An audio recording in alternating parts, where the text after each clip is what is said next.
Hey, this is JC and welcome to Small Brick City. This is a two-part video, all in one episode. In the first half of the video, I'll share with you plans of a skyscraper that will be part of Metro City, a section of our custom Lego city, Small Brick City. In the second half, I'll share with you some thoughts that I have on constructing and designing skyscrapers for your own custom Lego city. Subscriber Vernon Williams did ask me in a previous video if I could share my thoughts on this subject, and that's exactly what I'm going to do. That's a great suggestion as well. First, a disclaimer, I'm not the one building this skyscraper for Metro City. My partner Annie is the one who's undertaking this ambitious project, so this is her baby. However, I will be charging her a significant consultancy fee for this project. Unfortunately for me, that consultancy fee comes out from my wallet. The work in progress build that you see in front of you is just a mock-up. This may not be how the finished product will look like. It is really just a layout of the initial floor. In fact, we don't even have enough parts for one floor of the skyscraper, so that's why you might see random parts in different colors. However, we do know that the building will mainly be made up of these window grille pieces. This gives a very modern look, but it also allows viewers to look inside the building so that it's more interesting visually. If we built everything out of bricks, it might just look like a large solid block and doesn't really look very nice. So this also allows us to cut down on the number of parts, because one frame basically comprises of several bricks in terms of the space they take up. So that's why the main construction will be using these frames. However, the rest of the build will have to work around these frames. The footprint of the building is slightly larger than a 32 by 32 stud base plate. There's an extra 8 stud base plate for the back, so it's really 40 studs by 32 studs. This is an odd shape, but I think in any city, you want buildings of different sizes to make it realistic. And for a skyscraper, because it'll be significantly taller than all the other buildings in the city, the base should be wider. But I didn't want to dedicate a really large space like a 48 by 48 stud base plate, because then the entire build would just look too big and out of proportion for the rest of my Lego city. So we've got this footprint, and the height of the building will likely be about 6 or 7 times higher than a regular expert modular building. But we never know what's going to happen. We'll start off by building the first floor. And let me tell you the concept of the build, because every build must have a concept. And we thought long and hard what this particular skyscraper should be. We wanted it to be interesting, so what we've decided to do is to create this as a modern museum, a bit like the New York Met or the MoMA, the Museum of Modern Art. So basically, it is going to be a museum of sorts and an event space. And this is the result of ideas provided by 2 subscribers. Darius Dojo suggested a convention center where there are different things going on and different events and exhibitions can be taking place. Brick of Galam separately suggested an event space where different events can be taking place at different times of the year. I think these are both great ideas, so thank you to both of you, and that's exactly what we're going to do with the museum. We're going to have different exhibits at different times of the year. Because I know once we build this, after 3 months we'll be pretty bored, so we'd like to change the inside, and this gives us the flexibility of changing the inside, making it more interesting for us and for you, the viewer. So once we figured out the basic concept of a museum, we kind of had an idea of how many floors we're going to have and how the space should be divided. Annie has come up with an excellent idea of doing the interior of the building or the museum. I won't spoil it here yet because she's yet to fully work out the details, but I think it's a great idea in concept. It's fantastic. I think I haven't seen any other Lego building with this concept yet, so that would be pretty unique, and it also solves several problems when it comes to buildings, and I'll share that in time to come. Annie has worked out part of the ground floor, and that's mainly the back over here. And I'm going to spin this around. This back part here is pretty interesting because it is exactly like the back of an event space or a hotel or a museum. And if I'll just zoom in, you can see the details. We have a security office, and that's where vendors can exchange their pass. There's a sliding window here. There's a camera which looks to the loading bay, and that's why we have this garage style door so that exhibits can be loaded in and out. There's a door for staff where they can come in and out, and there's a door for the security office as well. Here's a top view of the build so you can get a better idea of the layout. This is the security office over here, and here we have the loading dock which I showed you earlier, and the staff can go in through this entrance here, and this will be a common area for them, a pantry, lockers, and basically just the back area of the museum. This small area here is a toilet for the staff, and over here in front from public access there are two different toilets for the public. So you can already tell that this is going to be a truly awesome MOC because we don't just have 1, 2, but 3 toilets in all, and that's 3 times more than most Lego buildings, so you know that this MOC is already going to be 3 times as awesome. This is the public area where you come in from the main entrance, and then there'll be access to the rest of the floors where the main exhibits or event space will begin. One final note for a skyscraper, we have to figure out exactly how we're going to make it open up so that the interior will be accessible. Unlike a modular building, a skyscraper will be more challenging because it's much taller. And the direction we're heading for is the modification I did for the Ghostbusters HQ, which I changed into a train station. It is a combination of a modular and dollhouse style build. So in our case, more than likely, the bottom floor will be modular. So everything above this section can be lifted off, and that top section can be opened up like a dollhouse. This would be the best in order to access the interior, especially in our case, our ground floor is actually split into 2 floors, so it's almost like a split unit. So the ground floor will be accessed by removing the top, but for the rest of the floors, for easy access, it will be dollhouse style.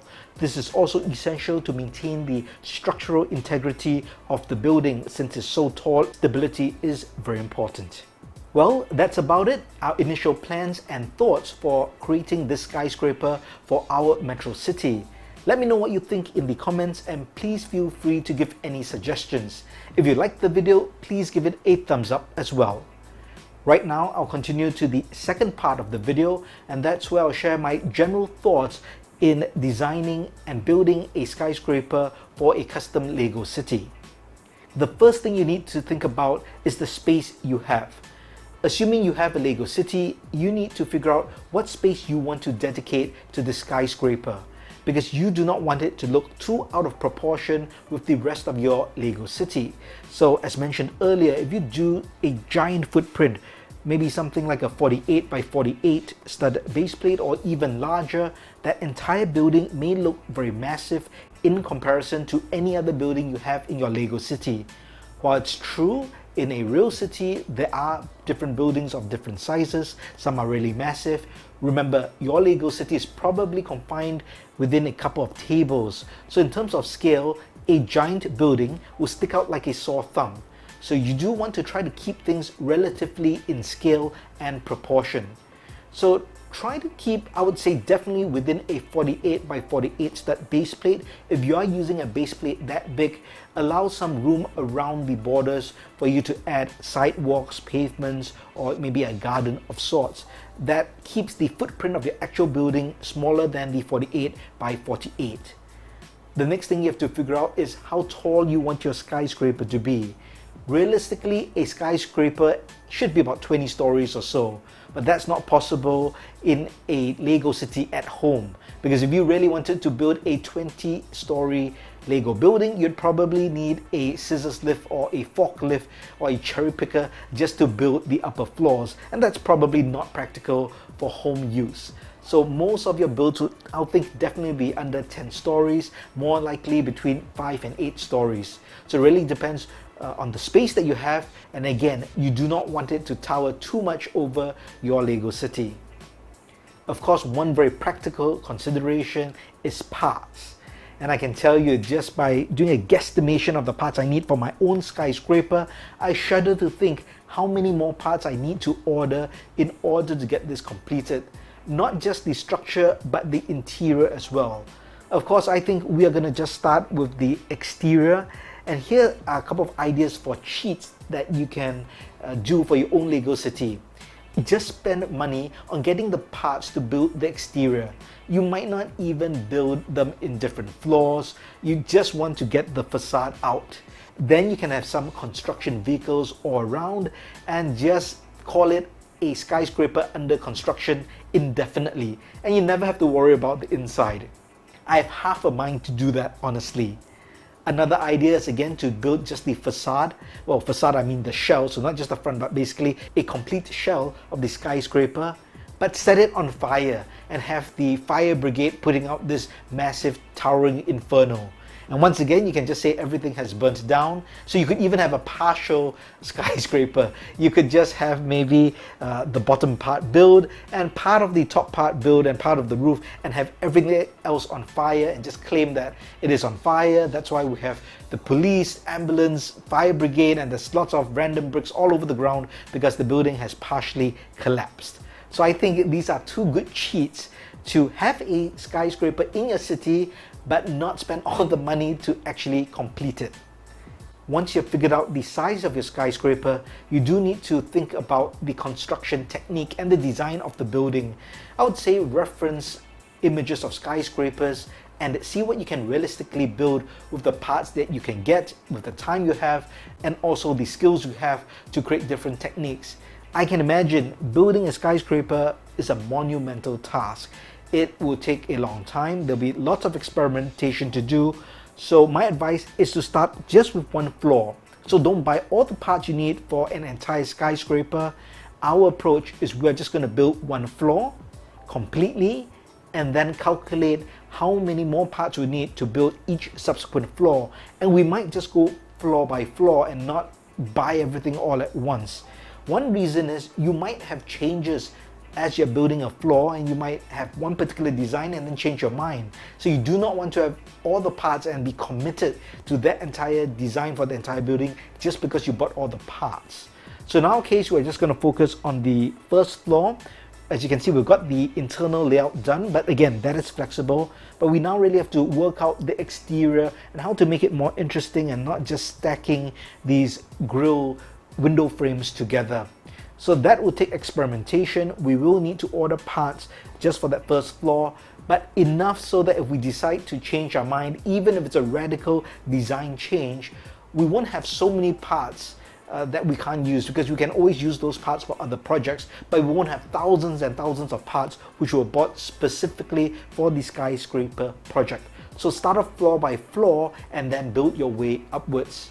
You can also build one floor and the roof just to give you a visualization of the building, and maybe use a photo manipulation program like Photoshop and replicate the floors in between so that you can visualize how the end product will look like. That's probably a good way to go about doing it as well. As I share with you my plans, we've figured out how we'd design the structure so that it can open up to access the interior. We're doing a combination of a modular and dollhouse style build.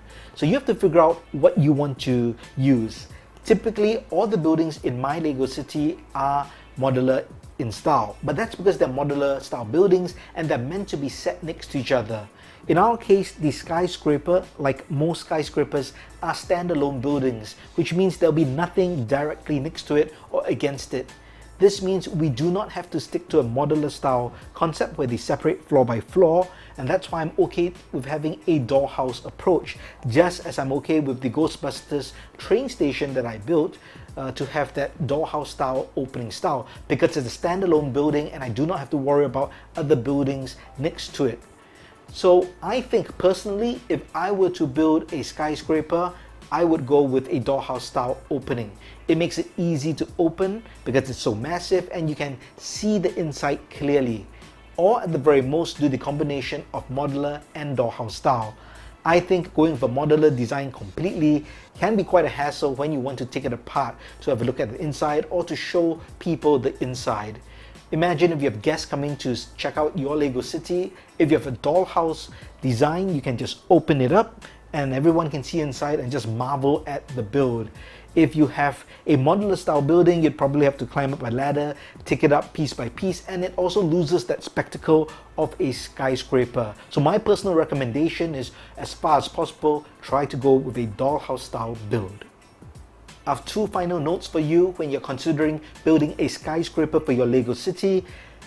When you're thinking about building the design and structure, do think about the access for minifigs to subsequent floors.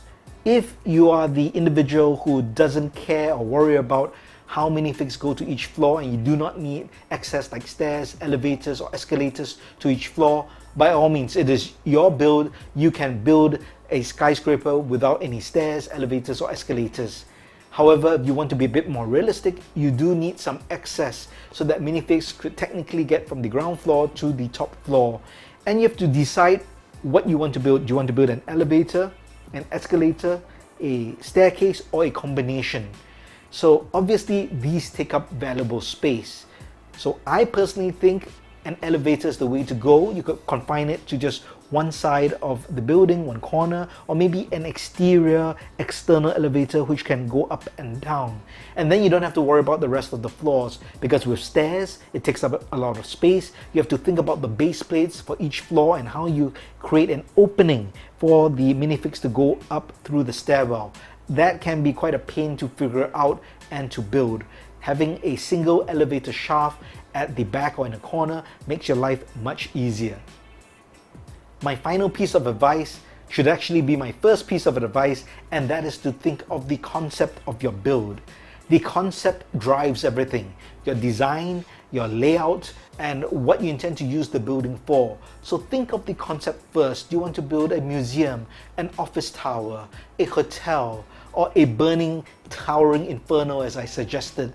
Think of the concept first, figure out what you want, and you would find that that will really help your thought process in designing and subsequently building your skyscraper.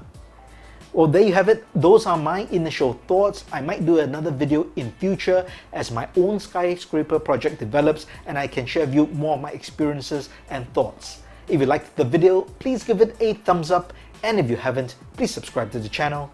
Thanks for watching. Talk to you soon.